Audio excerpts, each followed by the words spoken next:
Do you want to know what's happening around the world of sports?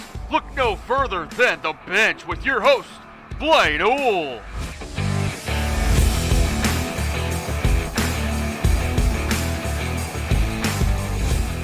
Welcome back to The Bench. I'm your host, Blaine Owl. We're going to jump right into this with some high school football scores from around the Miami Valley League.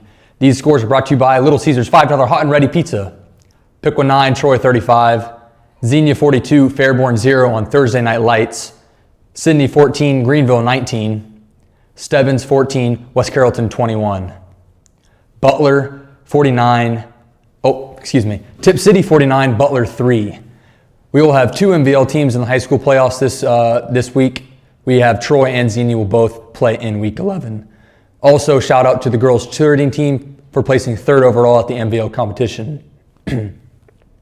The 2019 World Series, we have a winner. The Washington Nationals beat the Houston Astros 4-3 in a 7-game series. They would take Game 7 in Houston 6-2. Steven Strasburg would get the series MVP. And I really have to say, at the beginning of this series, I thought there was no chance the Nats would win. The Astros just had too much firepower, too much pitching, too much everything. But the Nats proved me wrong, and good. I'm really happy for them. Also, thank you for everyone that voted on the Twitter poll. College football. In week 10 of college football, there were some great games. Memphis knocks off undefeated SMU 54-48. Oregon stomps USC 56-24 as Oregon quarterback Justin Herbert continues to make a strong case on why he should be in New York. Baylor remains undefeated, beating West Virginia in a close one 17-14. Notre Dame gets a bounce-back win against Virginia Tech 21-20 with Ian Book leading the game-winning drive. Georgia gets back in the playoff race by defeating another SEC powerhouse, Florida, 24-17. The top 5 still remains: LSU at number 1, Alabama at 2, Ohio State sitting at 3, Clemson at 4, and Penn State looking in at the number 5. As of right now, the college football playoffs are looking pretty competitive. There's still 5 weeks left, and the committee still has a decision to make at the end of that, and a lot can change in 5 weeks of football, as we've seen. But right now, if it were stopped, we would have a competitive, playoff. The NBA is still heating up as the games are getting as competitive as ever early. Karl Anthony Towns and Joel Embiid had punches to throw by the end of their game. The 76ers would go on to win 117-95. Some other scores include Lakers 119, Mavs 110, AD with 31, and my boy LeBron James with 39. The Spurs 127, Warriors 110. Aldridge would have a good night, finishing with 22. On Saturday, the Bucks took down the defending NBA champs, the Raptors, 115-105. The Greek Freak would drop 36, pounding the rebounds with 15. UFC 244. With some big-name fighters going at it at UFC 244, it lived up to its hype, delivering a powerful, exciting night. The main event would be between Compton's very own Nate Diaz and Miami-born George Masvidal. Masvidal would go on to win as the doctors ruled end the fight. The doctor ruled that Nate Diaz was in no shape to continue with a gash above his right eye. This was a controversial call, and many did not feel it was the right call to be stopped.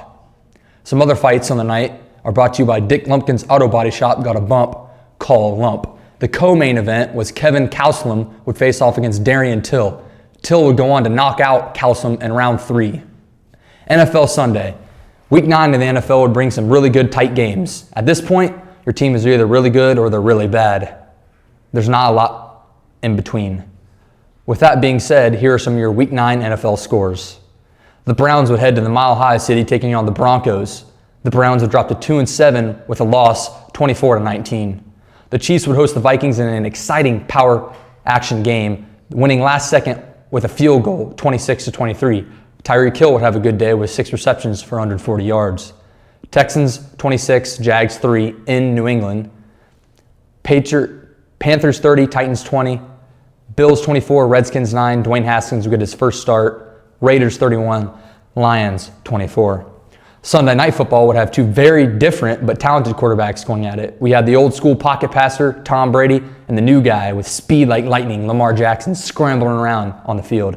The Ravens would start out hot, jumping out to an early 17-0 lead, but as we all know, never, and I mean never, count out Tom Brady, as he started the comeback, but the Ravens would hold it off, winning the game 37-20.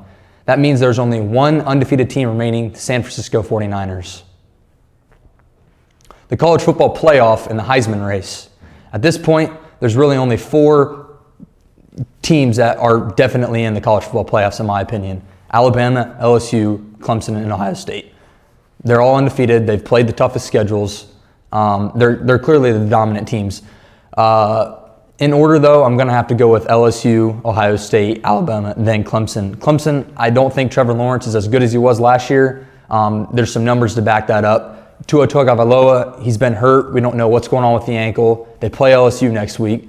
Joey Burrow leading the Heisman right now. You got to love LSU. They played 3-4 ranked teams, beat them all. Ohio State, they're doing their thing. They're going out there stomping people week in, week out. The college football Heisman right now, I think it's Joey Burrow at the top, followed by, personally, Chase Young, and then Tua Tagovailoa from Alabama. And then you got to have Trevor Lawrence in there because, Clemson's winning. He's just not performing to the expectations that I think he can. With that being said, I'm Blaine Newell. This has been The Bench. I look forward to seeing you on Wednesday.